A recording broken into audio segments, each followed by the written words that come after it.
وضو کرتے وقت دل میں یہ نیت کریں کہ اللہ کے حضور نماز میں حاضر ہونے کے لیے وضو کرنے لگا ہوں، اور پھر جب نماز پڑھنے لگیں تو دل میں یہ قصد اور نیت کریں کہ صرف اپنے اللہ ہی کی خوشنودی کے لیے اس کا حکم بجا لاتا ہوں۔ نیت چونکہ دل سے تعلق رکھتی ہے اس لیے زبان سے ادا کرنے کی ضرورت نہیں، اور نیت کا زبان سے ادا کرنا رسول اللہ صلی اللہ علیہ وسلم کی سنت اور صحابہ کرام کے عمل سے ثابت نہیں، یعنی ایسی کوئی دلیل ہمیں نہیں ملتی کہ آپ نے نیت پڑھی ہو۔ نیت کی تو ہے لیکن نیت پڑھی نہیں۔ امام ابن تیمیہ رحمہ اللہ فرماتے ہیں کہ الفاظ سے نیت کرنا علماء مسلمین میں سے کسی کے نزدیک بھی مشروع نہیں۔ مشروع کا کیا معنی؟ جی ہاں، شریعت میں نہیں۔ رسول اللہ صلی اللہ علیہ وسلم نے، آپ کے خلفاء اور دیگر صحابہ، اور نہ ہی اس امت کے سلف اور ائمہ میں سے کسی نے، یعنی بڑے بڑے علماء میں سے کسی نے الفاظ سے نیت نہیں کی۔ عبادات میں مثلاً وضو، غسل، نماز، روزہ اور زکوٰۃ وغیرہ میں جو نیت واجب ہے، بالاتفاق تمام ائمہ مسلمین کے نزدیک اس کی جگہ دل ہے۔ امام ابن حمام اور ابن قیم بھی اس کو بدعت کہتے ہیں۔ اب یہاں حاشیے میں ذرا دیکھیے، نمبر 1 حاشیہ، اپنے دل میں کسی کام کی نیت کرنا اور ضرورت کے وقت کسی کو اپنی نیت سے آگاہ کرنا ایک جائز بات ہے، مگر نماز سے پہلے نیت پڑھنا، نیت کرنا نہیں بلکہ پڑھنا، عقل اور نقل اور لغت تینوں کے خلاف ہے۔ نمبر 1، عقل کے خلاف اس لیے ہے کہ بے شمار ایسے کام ہیں جنہیں شروع کرتے وقت ہم زبان سے نیت نہیں پڑھتے، کیونکہ ہمارے دل میں انہیں کرنے کی نیت اور ارادہ موجود ہوتا ہے۔ مثلاً جوتا پہننے لگتے ہیں تو کبھی نہیں پڑھتے جوتا پہننے لگا ہوں وغیرہ وغیرہ۔ تو کیا نماز ہی ایک ایسا کام ہے جس کے آغاز میں اس کی نیت پڑھنا ضروری ہو گیا؟ نماز کی نیت تو اسی وقت ہو جاتی ہے جب آدمی اذان سن کر مسجد کی طرف چل پڑتا ہے، اور اسی نیت کی وجہ سے اسے ہر قدم پر نیکیاں ملتی ہیں۔ لہذا نماز شروع کرتے وقت جو کچھ پڑھا جاتا ہے وہ نیت نہیں بدعت ہے۔ اور پھر آپ دیکھیے کہ ایک اور حدیث میں بھی آتا ہے نا کہ جب ایک انسان نماز کا انتظار کرتا ہے تو نماز کے انتظار میں جو وقت گزرتا ہے وہ بھی دراصل کس میں ہوتا ہے؟ تو وہ جو انتظار کا وقت ہے وہ نیت کے بغیر تو نہیں انتظار ہوگا نا۔ نمبر 2، نقل کے خلاف، اس لیے کہ نبی اکرم صلی اللہ علیہ وسلم اور صحابہ کرام باقاعدگی کے ساتھ نمازیں پڑھا کرتے تھے، اور اگر وہ اپنی نمازوں سے پہلے نیت پڑھنا چاہتے تو ایسا کر سکتے تھے، ان کے لیے کوئی رکاوٹ نہیں تھی۔ لیکن ان میں سے کبھی کسی نے نماز سے پہلے مروجہ نیت نہیں پڑھی، اس کے برعکس وہ ہمیشہ اپنی نمازوں کا آغاز تکبیر تحریمہ یعنی اللہ اکبر سے کرتے رہے۔ ثابت ہوا کہ نماز سے پہلے نیت نہ پڑھنا سنت ہے۔ نمبر 3، لغت کے اس لیے خلاف ہے کہ نیت عربی زبان کا لفظ ہے، عربی میں اس کا معنی ارادہ ہے۔ نیت کا معنی کیا ہے؟ ارادہ، اور ارادہ دل سے کیا جاتا ہے، زبان سے نہیں۔ بالکل اسی طرح جیسے دیکھا آنکھ سے جاتا ہے، پاؤں سے نہیں۔ دوسرے لفظوں میں نیت دل سے کی جاتی ہے، زبان سے پڑھی نہیں جاتی۔ بعض لوگ روزہ رکھنے کی دعا، حج کے تلبیہ اور نکاح میں ایجاب و قبول سے نماز والی مروجہ نیت کو ثابت کرنے کی کوشش کرتے ہیں۔ عرض یہ ہے، روزہ رکھنے کی دعا والی حدیث ضعیف ہے، لہذا حجت نہیں ہے۔ حج کا تلبیہ صحیح احادیث سے ثابت ہے، وہ نبی اکرم صلی اللہ علیہ وسلم کی پیروی میں کہنا ضروری ہے، مگر نماز والی مروجہ نیت کسی حدیث میں وارد نہیں ہوئی۔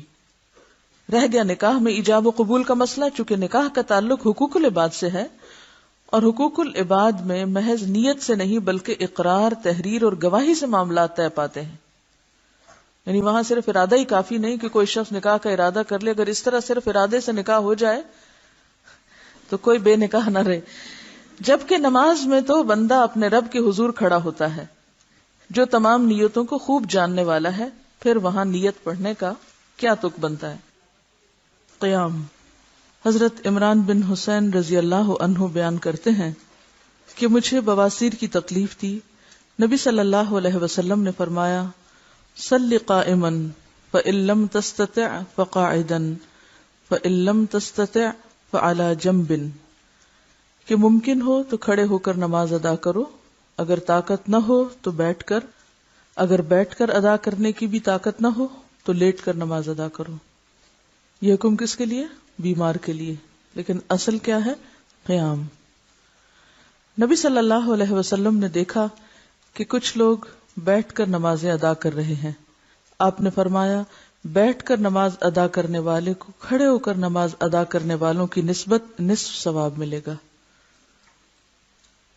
نبی صلی اللہ علیہ وسلم کی عمر زیادہ ہو گئی تو آپ نے جائے نماز کے قریب ایک ستون تیار کرایا جس پر آپ نماز کے دوران ٹیک لگاتے تھے، یعنی پھر بھی بیٹھتے نہیں تھے، ٹیک لگا لیتے تھے لیکن کھڑے ہو کے پڑھتے تھے۔ تو اس سے پتہ چلتا ہے کہ قیام بے حد ضروری ہے۔ نبی صلی اللہ علیہ وسلم رات کا بڑا حصہ کھڑے ہو کر نوافل ادا کرتے اور کبھی بیٹھ کر، یعنی فرض نماز تو آخر عمر تک آپ نے کھڑے ہو کر پڑھی، لیکن نوافل کبھی بیٹھ کر بھی۔ جب قرات کھڑے ہو کر فرماتے تو اسی حالت یعنی قیام سے رکوع کی حالت میں منتقل ہوتے، اور جب بیٹھ کر قرات فرماتے تو اسی حالت میں رکوع بھی فرماتے تھے، یعنی اگر قیام کھڑے ہو کے ہوتا تو رکوع بھی کھڑے ہو کر، اور اگر قیام بیٹھ کر ہوتا تو پھر رکوع بھی بیٹھے بیٹھے ادا کرتے۔ ایسا نہیں تھا کہ پھر کھڑے ہو کے رکوع کر کے پھر سجدے میں جائیں۔ اور کبھی آپ صلی اللہ علیہ وسلم بیٹھ کر قرات فرماتے، جب قرات سے 30 یا 40 آیات باقی ہوتی تو آپ صلی اللہ علیہ وسلم کھڑے ہو کر ان کی تلاوت فرماتے، پھر حالت قیام سے رکوع میں چلے جاتے۔ دوسری رکعت میں بھی آپ صلی اللہ علیہ وسلم کا یہی معمول ہوتا، یعنی کبھی آپ بیٹھ کر بھی قرات فرماتے، جب 30-40 آیات باقی ہوتی تو کھڑے بھی ہو جاتے۔ تو اس سے کیا پتہ چلتا ہے کہ ایک ہی رکعت آدھی بیٹھ کے اور آدھی کھڑے ہو کر بھی ادا کی جا سکتی ہے، خاص طور پر جب طویل قیام ہو۔ اس حالت میں پھر رکوع دوبارہ بیٹھ کے نہیں کیا جائے گا، بلکہ جو آخری پوزیشن ہوگی کھڑے ہونے کی یا بیٹھنے کی، مثلا اگر آپ شروع میں کھڑے رہے اور پھر آدھے کے بعد بیٹھ گئے تو پھر رکوع بھی بیٹھ کر ہوگا، اور اگر آپ پہلے کھڑے ہو کے پڑھ رہے تھے پھر بیٹھ گئے اور پھر کھڑے ہو گئے تو پھر رکوع بھی قیام کی حالت میں ہوگا۔ دوسری رکعت میں بھی آپ کا یہی معمول ہوتا۔ تکبیر اولا، اولا کا کیا مطلب ہوتا ہے؟ پہلی۔ قبلہ کی جانب منہ کر کے اللہ اکبر کہتے ہوئے رفع الیدین کرے۔ رفع کا معنی ہوتا ہے بلند کرنا، یدین ہے دونوں ہاتھ، دونوں ہاتھوں کو بلند کریں، یعنی دونوں ہاتھوں کو کندھوں تک اٹھائیں، کندھوں تک۔ بعض روایات میں کانوں تک بھی آتے ہیں لیکن کانوں کو چھونے کی ضرورت نہیں، کندھوں تک۔ حضرت عبداللہ بن عمر فرماتے ہیں، رأیت النبی صلی اللہ علیہ وسلم افتتح التکبیر فی الصلاۃ فرفع یدیہ حین یکبر حتی یجعلہما حذو منکبیہ۔ میں نے نبی صلی اللہ علیہ وسلم کو دیکھا، آپ نے نماز کی پہلی تکبیر کہی اور اپنے دونوں ہاتھ کندھوں تک اٹھائے۔ ہاتھ اٹھاتے وقت انگلیاں نارمل طریقے پر کھلی رہیں، یعنی انگلیوں کو تکلف سے سیدھا اکڑانے کی ضرورت نہیں ہے، بلکہ نارمل طریقے سے جیسے آپ کی عموماً کھلتی ہیں، کسی کا ہاتھ زیادہ کھل جاتا ہے کسی کا تھوڑا کم، لیکن ڈھیلا بھی نہیں چھوڑنا اور اکڑانا بھی نہیں، نارمل رکھنا ہے۔ انگلیوں کے درمیان زیادہ فاصلہ کریں، نہ انگلیاں ملائیں، یعنی نہ تو انگلیاں کھولیں کہ جیسے پورے ہاتھ کھول دیے جاتے ہیں پنجہ، اور نہ ہی آپ ان کو آپس میں جوڑیں، بلکہ بس اٹھاتے وقت جتنا وہ نارملی کھلیں یا ان کے درمیان فاصلہ ہو بس اتنا ہی ٹھیک ہے۔ ایسا کیوں کرنے کو کہا گیا؟ خشوع برقرار رکھنے کے لیے کہا گیا ہے، تاکہ کوئی چیز آرٹیفیشلی تکلفاً یا مصنوعی طریقے سے نہ ہو، یا کوئی ٹینشن اپنے اوپر نہ لی جائے، بلکہ نیچرل طریقے سے، نارمل طریقے سے فرض ادا کیا جائے۔ رسول اللہ صلی اللہ علیہ وسلم دونوں ہاتھ کندھوں تک اٹھاتے۔ نبی اکرم صلی اللہ علیہ وسلم کبھی کبھی ہاتھوں کو کانوں تک بلند فرماتے، یعنی دونوں طریقے ملتے ہیں، کبھی یعنی بالکل برابر ہی اور کبھی ذرا اونچا بھی، یعنی اس میں اتنا کوئی بہت فرق نہیں ہے، سر تک تو نہیں لے جانا، یعنی کانوں اور کندھے میں تھوڑا سا ہی فرق پڑتا ہے۔ شیخ البانی فرماتے ہیں کہ رفع یدین کرتے وقت ہاتھوں سے کانوں کو چھونے کی کوئی دلیل نہیں ہے، ان کا چھونا بدعت ہے یا وسوسہ۔ وسوسہ کیا کہ شیطان کہتا نہیں ابھی تم نے صحیح نہیں اٹھائے، پہلے جب تک وہاں ناپ کے نہ دیکھو یا ٹچ کر کے نہ دیکھو کان کہ صحیح جگہ تک پہنچے ہیں کہ نہیں، تو یہ طریقہ درست نہیں ہے۔ بس اس وقت بہت کانشیس ہونے کی ضرورت نہیں ہے، ہاتھ اٹھانا ہی اصل چیز ہے۔ مسنون طریقہ ہتھیلیاں کندھوں تک یا کانوں تک اٹھانا ہے۔ ہاتھ اٹھانے کے مقام میں مرد اور عورت دونوں برابر ہیں، ایسی کوئی حدیث موجود نہیں جس میں یہ تفریق ہو کہ مرد کانوں تک اور عورتیں کندھوں تک بلند کریں۔ پھر دایاں ہاتھ بائیں ہاتھ پر رکھ کر سینے پر باندھ لیں۔ دایاں ہاتھ بائیں ہاتھ پر رکھ کر سینے پہ باندھ لیں۔ کس طرح؟ سینے پر ہاتھ باندھنا۔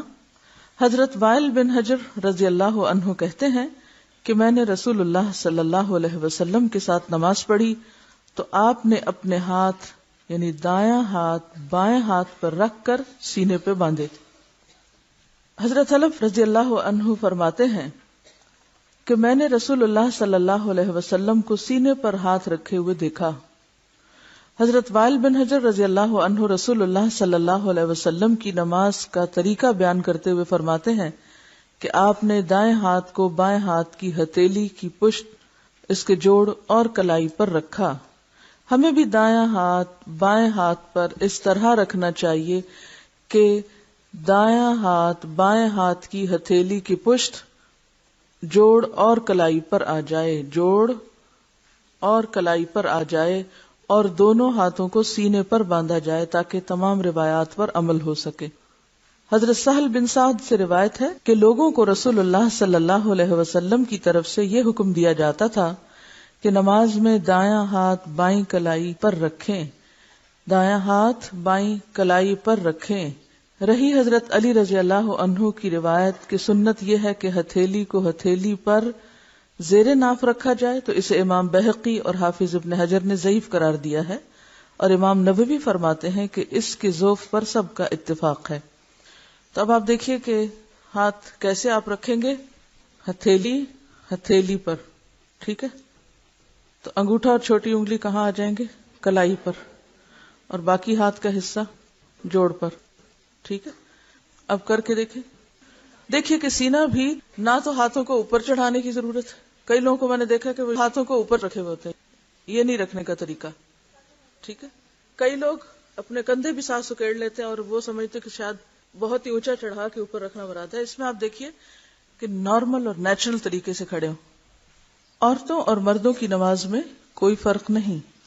رسول اللہ صلی اللہ علیہ وسلم نے فرمایا، نماز اسی طرح پڑھو جس طرح تم مجھے نماز پڑھتے ہوئے دیکھتے ہو، یعنی ہو بہو میرے طریقے کے مطابق سب عورتیں اور سب مرد نماز پڑھیں۔ سلو جمع کا صیغہ ہے، جیسے یا ایھا الذین آمنوا ہوتا ہے، جس میں سب شامل ہوتے ہیں۔ پھر اپنی طرف سے یہ حکم لگانا کہ عورتیں سینے پہ ہاتھ باندھیں، مرد زیر ناف، عورتیں سجدہ کرتے وقت زمین پر کوئی اور شکل اختیار کریں، مرد کوئی اور، یہ دین میں مداخلت ہے۔ یاد رکھیں کہ تکبیر تحریمہ سے شروع کر کے السلام علیکم ورحمۃ اللہ کہنے تک عورتوں اور مردوں کے لیے ایک ہی شکل اور ایک ہی ہیئت ہے نماز کی۔ سب کا قیام، رکوع، قومہ، سجدہ، جلسہ استراحت، قعدہ اور ہر مقام پر پڑھنے کی دعائیں یکساں ہیں۔ رسول اللہ صلی اللہ علیہ وسلم نے مرد اور عورت کی نماز کے طریقے میں کوئی فرق نہیں بتایا۔ اگر کچھ روایات ہیں بھی تو وہ ضعیف ہیں، یا زیادہ تر آپ کو ائمہ کے اقوال ملیں گے۔ سینے پر ہاتھ باندھ کر یہ دعا پڑھیں۔ حضرت ابو ہریرہ رضی اللہ عنہ روایت کرتے ہیں کہ رسول اللہ صلی اللہ علیہ وسلم تکبیر اولیٰ اور قرات کے درمیان کچھ دیر چپ رہتے، اللہ اکبر اور سورۃ فاتحہ کے درمیان کچھ دیر چپ رہتے۔ بس میں نے کہا، میرے ماں باپ آپ پر قربان، اے اللہ کے رسول صلی اللہ علیہ وسلم، آپ تکبیر اور قرات کے درمیان خاموش رہ کر کیا پڑھتے ہیں؟ آپ نے فرمایا، میں یہ پڑھتا ہوں، اللہم باعد بینی و بین خطایای کما بعدت بین المشرق والمغرب، اللہم نقنی من الخطایا کما ینقی الثوب الابیض من الدنس، اللہم اغسل خطایای بالماء والثلج والبرد۔ یا اللہ میرے اور میرے گناہوں کے درمیان دوری ڈال دے، جیسے تو نے مشرق اور مغرب کے درمیان دوری رکھی ہے۔ اے اللہ مجھے گناہوں سے اس طرح پاک کر جیسا کہ سفید کپڑا میل سے پاک کیا جاتا ہے۔ اے اللہ میرے گناہ اپنی بخشش کے پانی، برف اور اولوں سے دھو ڈال۔ اصل میں پانی کے بعد برف اور اولوں کا ذکر جو ہے یہ طہارت میں مبالغہ بھی ہے۔ اگر آپ نے کہیں برف گری ہوئی دیکھی ہو تو آپ کو اندازہ ہوگا کہ اس کے بعد فضا جس طرح صاف ہوتی ہے اور پورا ایٹماسفیئر جس طرح کلیئر ہوتا ہے، وہ صرف بارش سے بھی نہیں ہوتا۔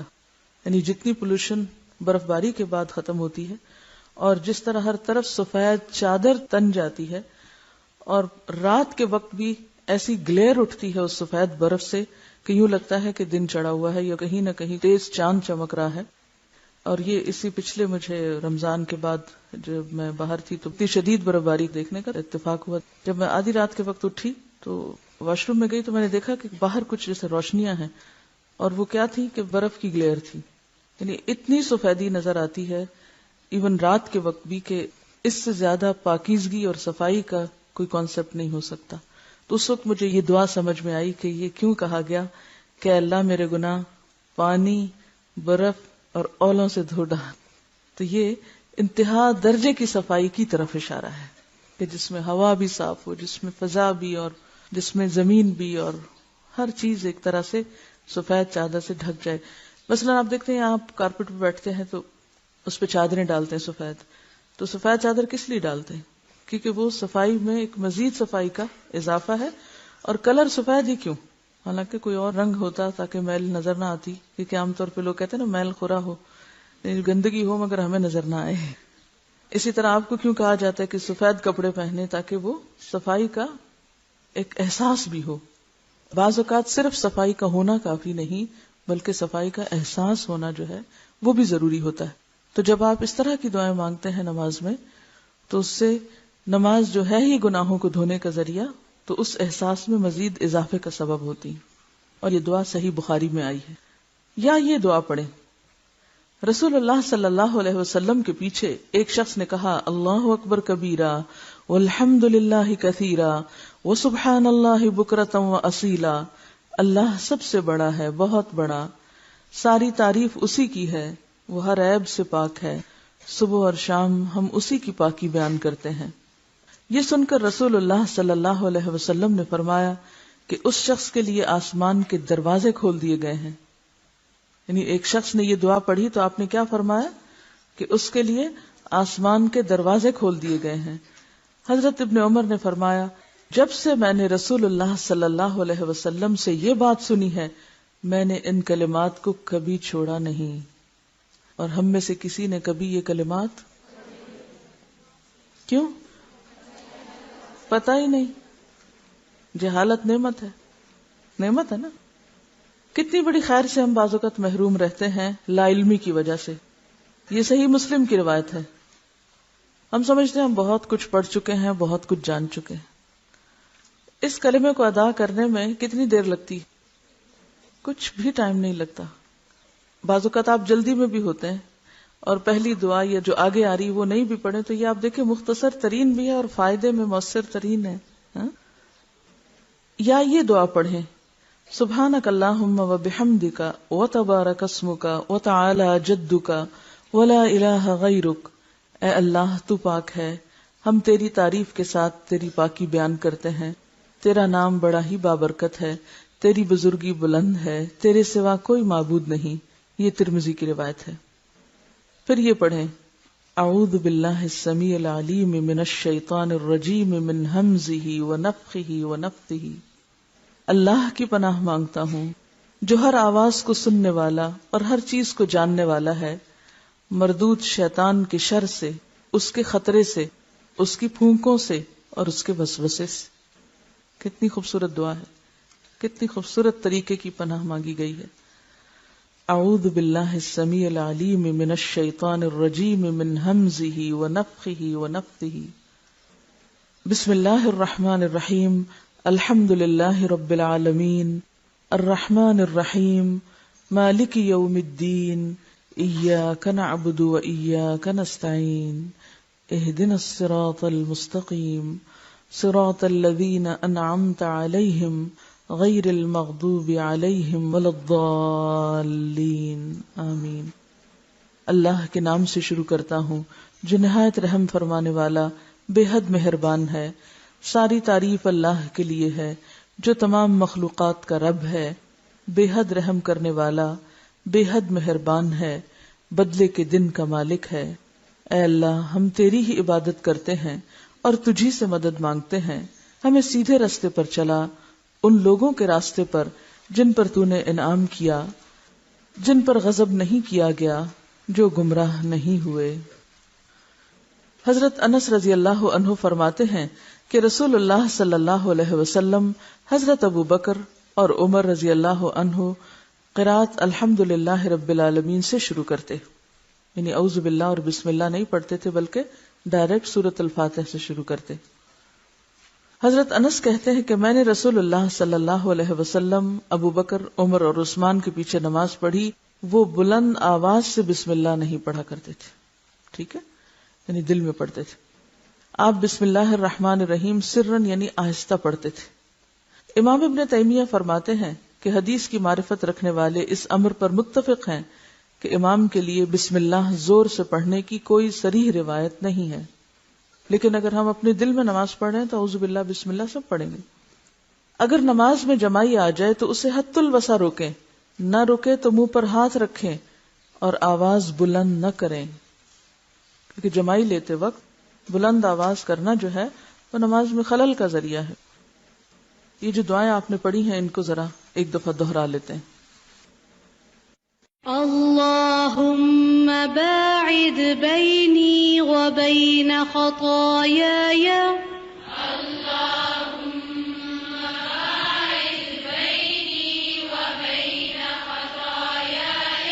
كما باعدت بين المشرق والمغرب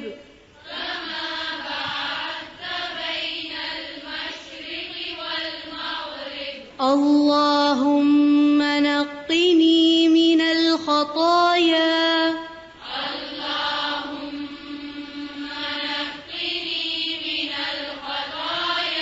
كما ينقى الثوب الأبيض من الدنس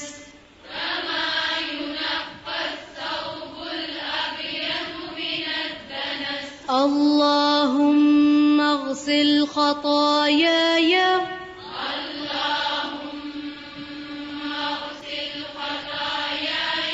بالماء والثلج والبرد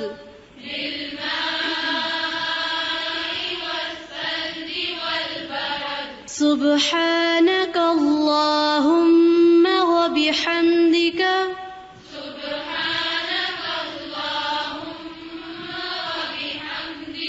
وتبارك اسمك وتعالى جدك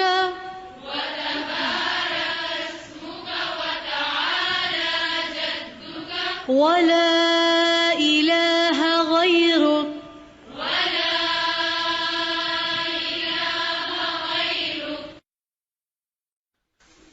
کچھ سوالوں کے جواب ہیں. پہلا سوال ہے، آپ نے جس طرح محسن کی نماز بتائی اس طرح دل چاہتا ہے پڑھنے کا، مگر اگر بچے چھوٹے ہوں تو رونے لگتے ہیں، پھر نہ چاہتے ہوئے بھی دھیان اسی طرف لگ جاتا ہے، ایسی صورت میں کیا کریں؟ ایسی صورت میں آپ کا اولین فریضہ ہے کہ بچوں کا خیال رکھیں. آپ دیکھیں کہ ایک ہوتی ہے کون سی سچویشن، وہ کن کے لیے ہے؟ جن کے بچے چھوٹے نہیں. تو یہاں میرا خیال اکثریت انہیں کی بیٹھی ہوئی ہے جن کے پاس چھوٹے بچے نہیں. ہاں یہ الگ بات ہے کہ انہوں نے اپنے لیے اور کئی کھیل کھلونے رکھے ہوئے ہیں جن میں مشغولیت کی وجہ سے وہ نماز کی طرف پوری توجہ نہ کریں. اور اب دیکھیے کہ بچوں کا چھوٹا ہونا اور عورت کا ان ساری کیفیات سے گزرنا یہ بالکل ایک نیچرل سی چیز ہے، اور اللہ تعالیٰ کو سب معلوم ہے کہ کون کس حالت میں ہے، کس کیفیت میں ہے.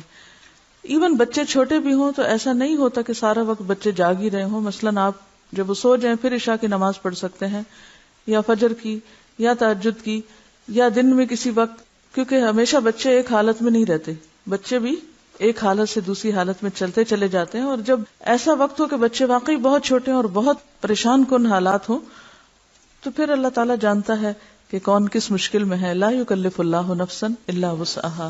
لیکن ہمیں ہمیشہ عذر نہیں، کیا تلاش کرنا ہے؟ عزیمت کی راہیں اختیار کرنی ہے. ساری مشکلات کے باوجود اپنے لیے بہتری اور ترقی اور آگے بڑھنے کے راستے ہی دیکھتے چلے جانا ہے. ٹھیک ہے. اگلا سوال ہے، میں گورنمنٹ اسکول میں جاب کرتی ہوں، چھٹی 1:30 بجے ہوتی ہے جبکہ قریبی مسجد میں اذان 1:45 بجے ہو جاتی ہے. کیا میں اسکول میں اذان کے فوراً بعد نماز پڑھ سکتی ہوں؟ اس سے اسکول کے وقت میں امانت میں خیانت تو نہ ہوگی؟ کیا جواب دیں گے؟ اگر تو آپ کلاس نہیں لے رہے اور کوئی ایسا کام بھی نہیں ہے اس وقت، بعض اوقات سٹاف محض گپ شپ کر رہا ہوتا ہے سٹاف روم میں، اور چونکہ چھٹی کے وقت قریب ہے تو اس وقت بیٹھ کے کوئی آفس کا ورک بھی نہیں، کوئی ہوم ورک کی کاپیاں وہ آپ گھر لے جا رہے ہیں، تو گویا وہ کام جو آپ اسکول میں کر سکتے تھے وہ آپ گھر پہ لے جا رہے ہیں، اور گھر کا وقت جو ہے وہ اسکول کے وقت کو دے رہے ہیں، تو اس صورت میں آپ ادلا بدلا تھوڑا سا اگر کر لیں تو کوئی حرج نہیں، کیونکہ بہرحال اول وقت میں نماز جو ہے وہ افضل ہے. یعنی یہ صرف اس صورت میں ہے کہ جب آپ سمجھتے ہیں کہ اس وقت کا جو کام ہے وہ میں چھٹی کے بعد بھی کر سکتی ہوں. لیکن اگر آپ اس وقت کلاس لے رہے ہیں تو آپ یہ نہیں کر سکتے کہ آپ کلاس چھوڑ کے پہلے اول وقت میں نماز پڑھنا شروع کر دیں اور پھر بعد میں آ کے کلاس لیں، کیونکہ اس سے بچوں کا نقصان ہوگا. یا کوئی میٹنگ چھوڑ دیں یا کہیں ڈیوٹی چھوڑ دیں، مثلا آپ ریسپشن پہ کھڑے ہیں یا کہیں بھی، تو یہ طریقہ درست نہیں ہوگا. سمجھ گئے؟ اگر آپ سمجھتے ہیں کہ چھٹی کے بعد جب آپ کا گھر بہت دور ہے اور آپ کی قضا ہو جائے گی نماز، تو آپ فرض پڑھ کے نکلیں. فرض پڑھنے میں کتنی دیر لگے گی؟ another 10 minutes. میرا نہیں خیال کہ ہم 10 منٹ سے زیادہ 4 رکعت میں لگاتے ہوں. اور یہ تو ہر شخص کا انڈیویجول فریضہ ہے نا، اس کو حفاظت کرنی ہے نا اپنی نماز کی، اس کو بھاگ دوڑ کرنی ہے کہ میں زیادہ سے زیادہ بہتر طور پہ پڑھ لوں. اب اگر ایک شخص صرف یہ بہانہ کرے وہ بہت واش روم کی لمبی لائن ہے لہٰذا میں تو اب اس وقت یہ کر رہا ہوں، نہیں، آپ کو پتا ہونا چاہیے کہ آپ نے اس کا بندوبست کیسے کرنا ہے. اگر ایک جگہ لائن لمبی ہے تو دوسری جگہ چلے جائیں. عام طور پر میں نے دیکھا ہے کہ لوگ جو واش روم میں بھی جاتے ہیں تو 5-6 بھی ہیں نا تو سارے پہلے پہ ہی کھڑے ہو جائیں گے، تھوڑا سا آگے بڑھ کے وہ آخری تک نہیں جائیں گے. تکلیف نہیں ہم کرنا چاہتے، عقل استعمال نہیں کرنا چاہتے کہ میرے وقت کی بچت کہاں سے ہو سکتی ہے. ہم صرف یہ بہانہ کر دیتے ہو چونکہ لائن لمبی ہے اس لیے میں نماز لیٹ پڑھ رہی ہوں. جب تک ہمارے اپنے اندر تقویٰ نہیں آئے گا، جب تک اندر فرقان نہیں آئے گا، جتنی مرضی سہولتیں ہو جائیں ہم پھر بھی افضل درجے کا کام نہیں کر سکیں گے. بہت سی چیزیں ہم دوسروں پہ ڈال دیتے ہیں، چونکہ یہ چھٹی دیر سے دیتے ہیں اس لیے ہماری نماز لیٹ ہوتی ہے، تو پھر یہ ذمہ دار ہیں ہم نہیں. آپ خود بھی ذمہ دار ہیں کہ آپ اس وقت کو پھر اور کتنے بہتر طریقے سے استعمال کر سکتے ہیں. اور اگر کہیں رکاوٹ آ رہی، خلل آ رہا ہے تو اس کو دور کرنے کے لیے بھی اللہ نے عقل دی، اس کو بھی دور کرنا چاہیے. لیکن نماز تو بہرحال نماز ہے، فریضہ ہے. سبحانک اللہم و بحمدک نشہد ان لا الہ الا انت نستغفرک و نتوب الیک.